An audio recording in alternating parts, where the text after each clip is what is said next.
We're finally picking up with The Phoenix by Manly P. Hall. This section is called When the Dead Come Back.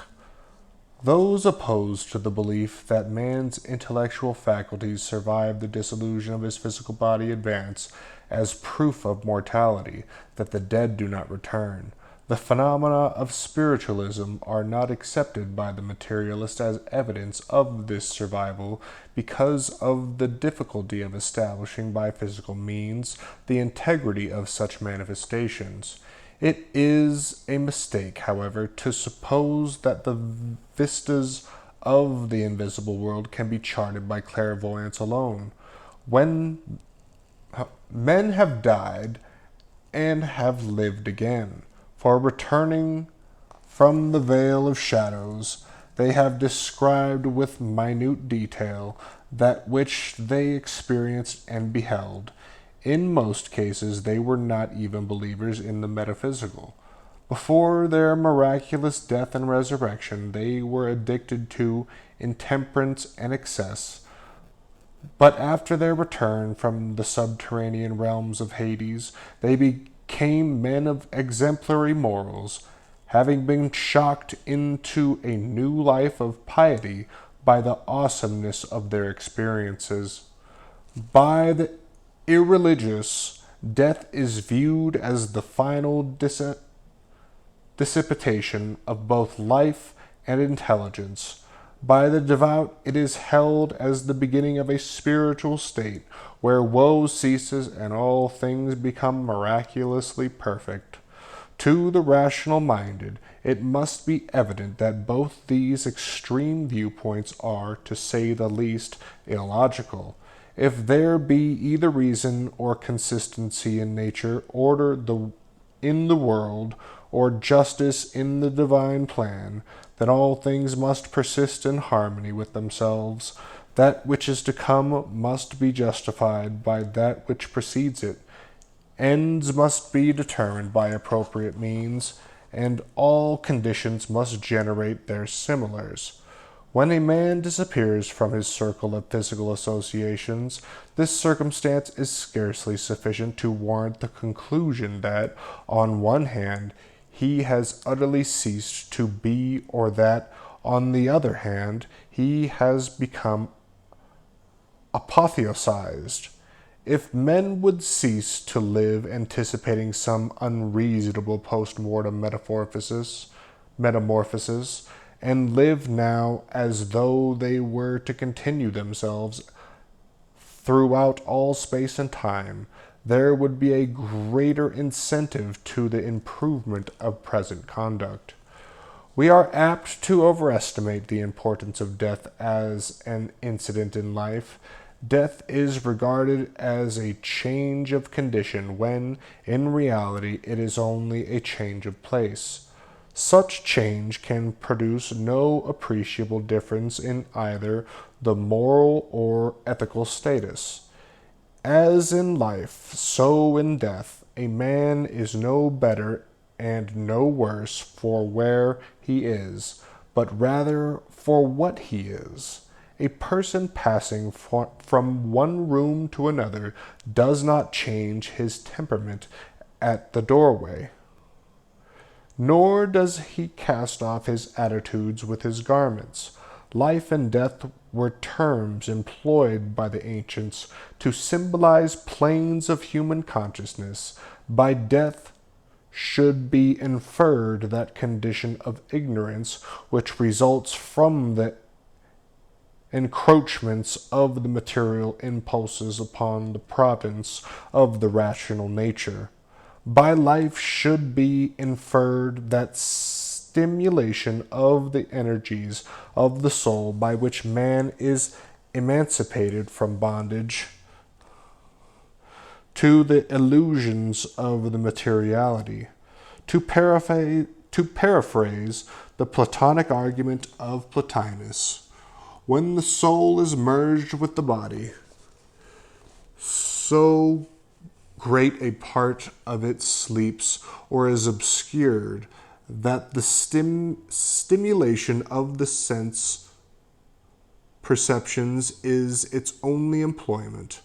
Resurrection, therefore, is not the elevation of the dull mass of the body, but rather the elevation of the reason above this mass.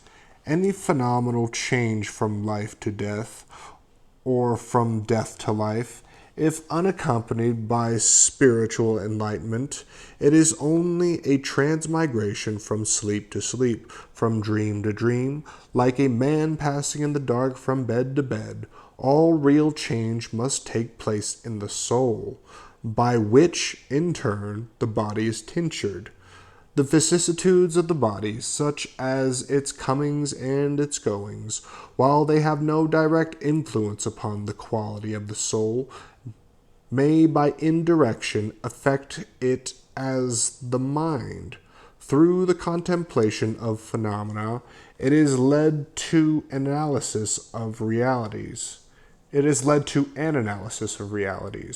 Having been liberated by death from the limitations of body, man gains one advantage over his incarnate state.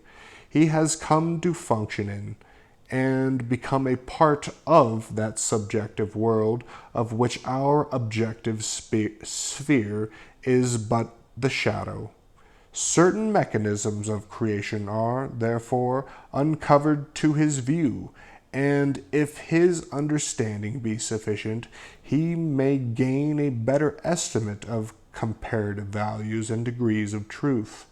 It follows that the more he has perfected his faculties during physical life, the greater will be his appreciation of the mysteries revealed to him while in the invisible world. Plutarch declared that when a man dies, he passes through the same experience as those who have had their consciousness increased by the ceremonial of the mysteries. Thus death is an initiation, and every initiation is a form of death. But as the mysteries refused admission to those who had not qualified themselves to receive the arcana, so the invisible world denies entrance to the unworthy, who must remain in the shadow land between place and eternity until it is appointed for them to return again into the dimensions of the body and physical life.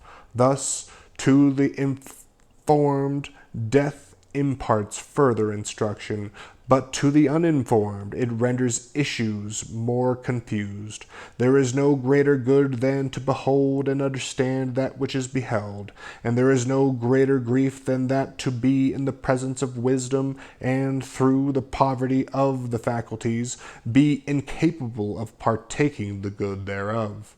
When Cicero declared that the mysteries taught men how to die, he imitated that the initiates were prepared to interpret correctly the phenomenon of death. Death is not only an experience, but also an opportunity. As the majority of people, however, profit but little from these factors in this life, they can scarcely be expected to do better in the next. So, for the many, existence there is but a continuance of their existence here, with the purposes of life as obscure in the one as in the other. From the examination of the philosophic attitude towards death, we learn at the end the soul disentangles itself from the mortal skin and retires into its own source. Being a superior physical essence, soul can insinuate itself into body and depart therefrom unperceived. Being recognizable only through the consequences which these acts engender, it is also possible for the soul to separate itself temporarily from the body and afterwards return thereto.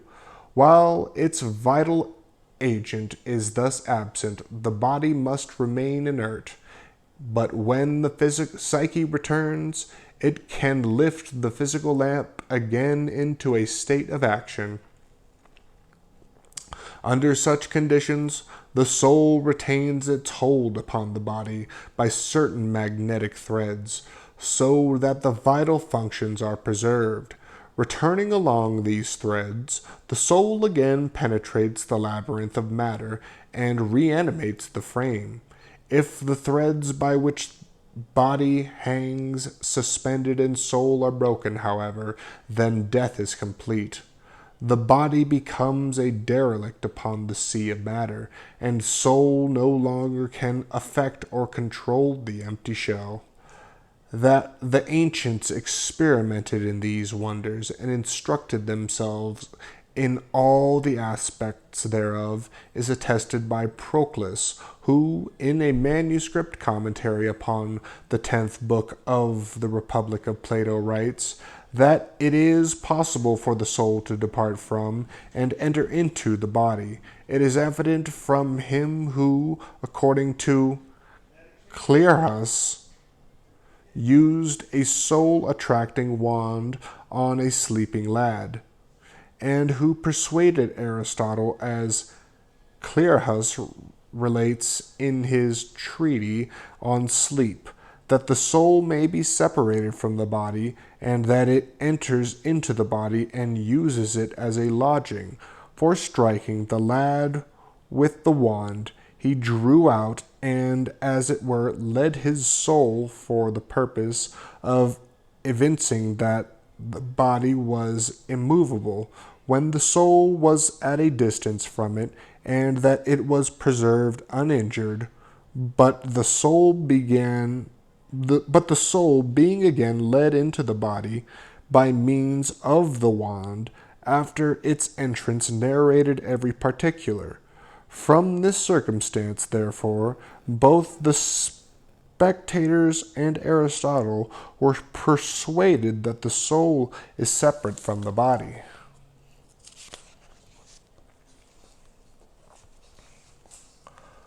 The most famous of those who have returned from the dead to a more sober and constructive existence is Ardelus of Soli, from whom Plutarch learned from his friend Protagonius. The vision of Ardelus, G.R.S. Mead, gives an account of this extraordinary happening, with useful commentaries. Ardelus, who was a man of great wealth and even greater profligacy, stopped at no villainy and gained the inevitable reputation of being one of the greatest scoundrels of his time. He seemingly grew weary of evil and went so far as to ask the oracle of Amphilochus if there were any probability of his being able to improve the latter part of his life. The oracle is reputed to have answered with the enigmatical statement that he would do better after he was dead. Whether this answer preyed upon his mind, or whether Providence turned defender of prophecy is not known. Ardelus met with an accident, however, and although seemingly uninjured, the shock brought on a semblance of death.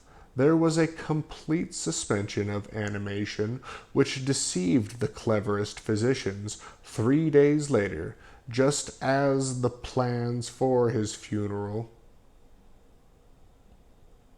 had been completed, he rose from his couch of death and, recovering entirely from his strange experience, narrated to a few of his closest acquaintances the strange things which had happened to him during the period of his temporary decease.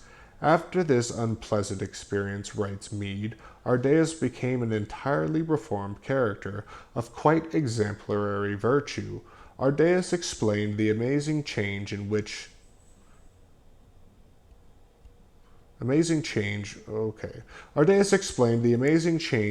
his mode of life by what he had seen and experienced. Plutarch, immediately recognizing the integrity of the vision, became of its agreement with the ceremonials of initiation. Ardelus explained that when his consciousness escaped from the body, he experienced a sensation similar to that of a sailor who had been swept overboard into deep water. After a little time, he seemed to breathe in every part of him and see in all directions at once. Although the single eye of the soul had been opened, he was in space and no objects were visible save the stars, which were at enormous distances from each other and of great size, and poured forth marvelous radiations of color and sound. The most significant statement in the vision is that concerning the souls of the dead, which rose in flame-like bubbles, auras. These bubbles finally broke, and human forms, the astral bodies, emerged. He then described the confusion of those who, passing into death, unenlightened, face entirety, terror-stricken, and move in panic-driven herds. Later he discovered others who were shining with radiance and peace, and moved through the higher reaches of space. Ardelus then wandered through the inferno, not unlike the painted by the genius of Dante, an inferno that exists only through the fear of complexes in the minds of human beings. At last, having come to the end of his vision, he felt himself as though sucked through a tube by a terribly strong and violent in-breath. He lit in his body, awakening just in time to prevent himself being buried alive. Relying upon earlier sources for his evidence, Proclus supports the general Platonic viewpoint as to the power of the soul to depart from and enter into the body, either by will or by accident. He gives 5 examples of people who, having apparently died, were called back from the shadow to bear witness to the superphysical mysteries of life. The first was Clionimus of Athens, a man who was given to attending philosophic discourses. He was thrown into despair through grieving over the death of a friend and seemingly died. After he was laid out and prepared for burial, a gentle breathing was perceived, and his interment was halted. Clionimus, after a short time, was restored to physical vigor, and described in detail what he had seen and heard while his soul was absent from his body. He related how his soul, or rational part, as though liberated from bondage, so that it soared up from body, and having ascended from the earth, came into places of various figures and colors, with rivers unknown to man. Still ascending, he came to a region sacred to Vesta, and was brought into the presence of gods of indescribable forms. His narrative reminds one of the world described by Socrates in his last discourse, an aerial sphere wherein beings dwelt along the shores of the atmosphere, even as man dwell along the shores of the sea. The story of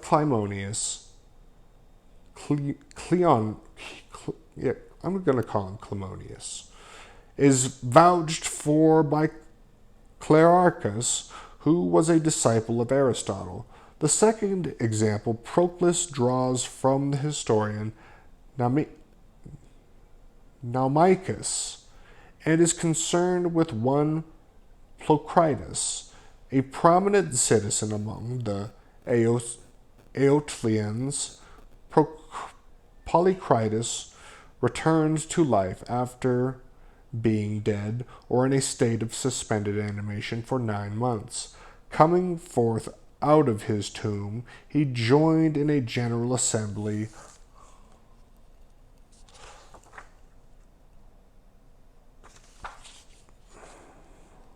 These are big pages, excuse me. Coming forth out of his tomb, he joined in a general assembly of the prominent citizens, consulting with them as to measures to be adopted for the improvement of the community. This circumstance was so extraordinary, Hiero, the Ephesian, and other historians testified as to the truth of it, sending a statement of the facts to the king Antigonus. After returning from his wandering in fourth dimensional vistas, Polycritus seemed to have increased in wisdom to a marked degree, from which it was evident that he had found favor with the gods. The third example is that of Erroneus of Nicopolis, who was buried for 15 days, after which he received and described many wonderful things he had seen and heard while under the earth, the details of which, however, he was forbidden to relate. He had descended through a strange subterranean labyrinth, and while his body lay peacefully in the vault, his rational energies had explored the mysteries of Tartarus. Tartarus? No, Tartarus is another word for the underworld, that's right.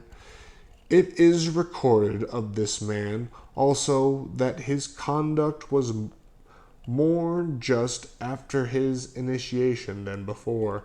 The fourth example is that of the Thessalonian priest Rufus, who rose from the couch of death after 3 days and performed certain sacred ceremonial attendant upon his office. Having thus fulfilled a vow to perform these ceremonies, he lay down and died for the second time, and from this death there was no return. The philosophers declared that the soul of Rufus, being bound to the terrestrial sphere by the weight of an oath, could not depart, but was held by the sense of an unmet obligation. The soul then returned to the body, reanimating it for a second time, and permitting it to perform the rites to its vow, whereupon, released from further entanglement in matter, it retired into the spiritual state. The last example given by Proclus is Philonia, a lady who lived under the reign of Philip. She died and 6 months later came to life again, died a second time, and was reborn once more, even to the third time. Her strange actions during the periods of her reanimation she declared to be according to the will of terrestrial daemons, or spirits. It seems that her body was occupied by elemental entities, who caused it to appear as though animated. Philonia also described strange beings existing in the visible worlds, who conversed rationally with her on profound and varied subjects. Like the others, she interpreted the substance of the transcendental spheres in her terms of light and color, also glorious symphonies and harmonies which thrilled through the subtle essence like some vast orchestration. Just sounds familiar. I died a couple times myself. American Indian mythology is embellished with numerous accounts of priests and heroes who have penetrated into the ghost land or spirit world and returned alive. Usually, the ghost land is subterranean and reached only after an arduous journey through dark passageways infested with monsters and filled with natural dangers. Returning from the spiritual world, the courageous warriors describe the adventures which befell them. This intercourse between the worlds and this power to pass from one to the other were cultivated by nearly all ancient or primitive peoples. In the myths of the North American Indians, Lewis Spence writes, in many Indian myths, we read how the shamans, singly or in companies, seek the spirit land, either to search for the souls of those who are ill but not yet dead, or to seek advice from supernatural beings. These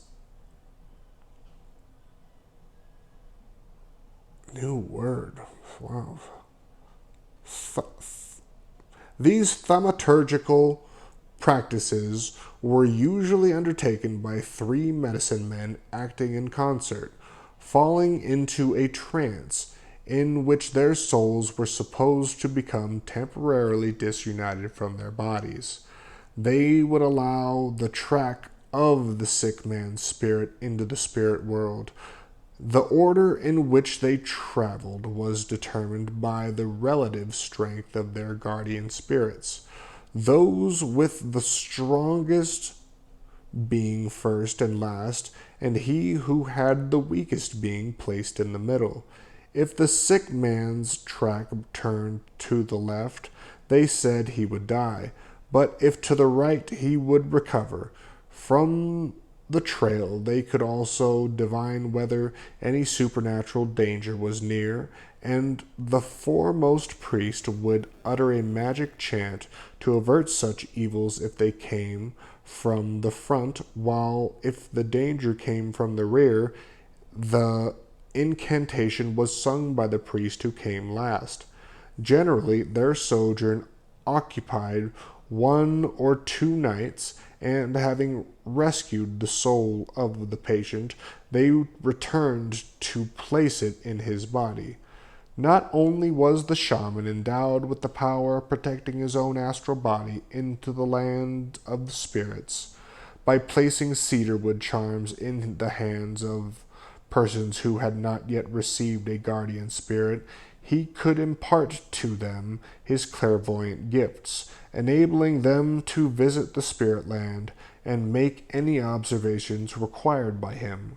The souls of chiefs, instead of following the usual route, went directly to the seashore, where only the most gifted shamans could follow their trail. The sea was regarded as the highway to the supernatural regions. A sick man was in the greatest peril at high water. But when the tide was low, the danger was less. The means adopted by the medicine men to lure ghosts away from their pursuit of a soul was to create an astral deer. The ghosts would turn from hunting the man's soul to follow that of the beast. Among some of the southwestern tribes, we find the magic carpet ceremony. The body of the deceased is placed upon a small black and white blanket. This blanket carries the soul of the dead throughout all the mysteries of the underworld. The Indians believed that man originally issued out of the earth, and that he would return to his original home after finishing his wanderings in the mortal sphere. The red men expect to go back under the earth when they die. This is a significant link with the initiation ceremonies of the Egyptians and Greeks, for the lesser mysteries were invariably conducted in subterranean crypts to signify, as the classical writers have testified, the relapsed state of the human soul. The Indians recognized not only the underworld wherein exists the ghost land, but also the superior world far above the clouds, where dwell the Manitos, or gods. The American Indian mysticism In the American Indian mysticism are found many parallelisms with the old Chaldean metaphysics. Thus, life and death become merely the objective and subjective expressions of one state. Departing from the outer body of the world, men retire into the inner body of the world, but in life and death are bound to the terrestrial sphere. Hence, birth and death have no significance except when accompanied by a release of spiritual consciousness. Perfected souls do not wander in the ghost land. In the Egyptian system, Amenti was the nocturnal sphere of the dead. While the true heaven was far above the North Pole, the ghost land is really nothing but the invisible body of the earth, wherein the souls of men vested in the more subtle garments of ethereal and astral substance continue their existence after shuffling off their mortal coil. From the ghost land, they are reborn again to live and die repeatedly until the soul, energized by the reason, dedicates itself to the escape from matter and, through high purpose and great accomplishment, soars upward into the world of the gods to return no more to the illusions of matter. As the initiation ceremonies of the mysteries constituted what was called the philosophic death and the philosophic birth, the rites contained numerous allusions to death, and in the higher degrees, the more advanced pupils actually passed through the experience of death, an experience created for them by the wisdom and ingenuity of the priestcraft. Many of the initiated hierophants and adepts were profoundly versed in memorism and hypnotism. They could cause artificial catalepsy, and by their own knowledge of natural law temporarily force the soul out of the body that it might gain the actual experience of passing into the invisible world. Narcotic drugs were used to produce temporary clairvoyance and were noted by Salverte, who adds that the Christians drugged the communion cups to create visions and ecstasy. Charms, talismans, and fetishes were employed. Spells and mantras recited and elemental forces invoked. And in the lonely passageways of the ancient temples, all these agencies conspired together to acquaint the neophyte with all the profundities of mortal and immortal existence. Hence it was well said that a man was born again when he had passed through the initiations. He was held as one who had returned from the dead, who had approached the threshold of Proserpine, and had seen the gates of hell swing open to receive him. Every initiate of the ancient world has been out of his body at least once, usually aided by the priests. This experience entirely changed the perspective towards life, for it enlarged the horizon and established a new concept of values. Today we firmly believe that when we are dead, we are very dead indeed, but in reality, when we are dead, we are very much alive. Terms are often given undue emphasis. We take words too seriously. Death seems a dismal and ultimate expression when it actually signifies simple transition, and it is in no way concerned with a belief in a beginning or a fear of an end. If the ancient mysteries could be reestablished upon the earth, and every man could die at least once during his life and come back again, he would, like the classical personages described by Proclus, return to a better ordered and a more justly enhanced life.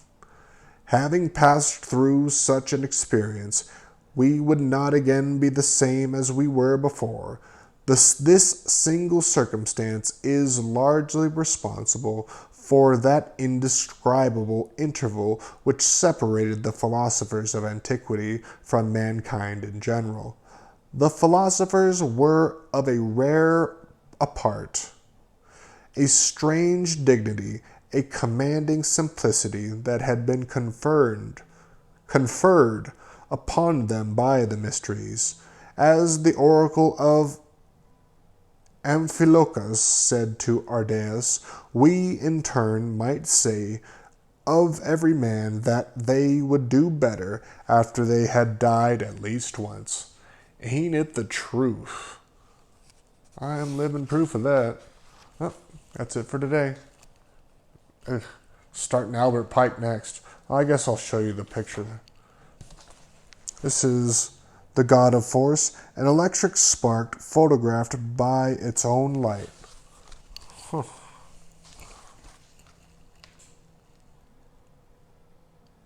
Neat. Until next time. Okay, so we'll be finishing or beginning the Albert Pike, the Plato of Freemasonry, next time.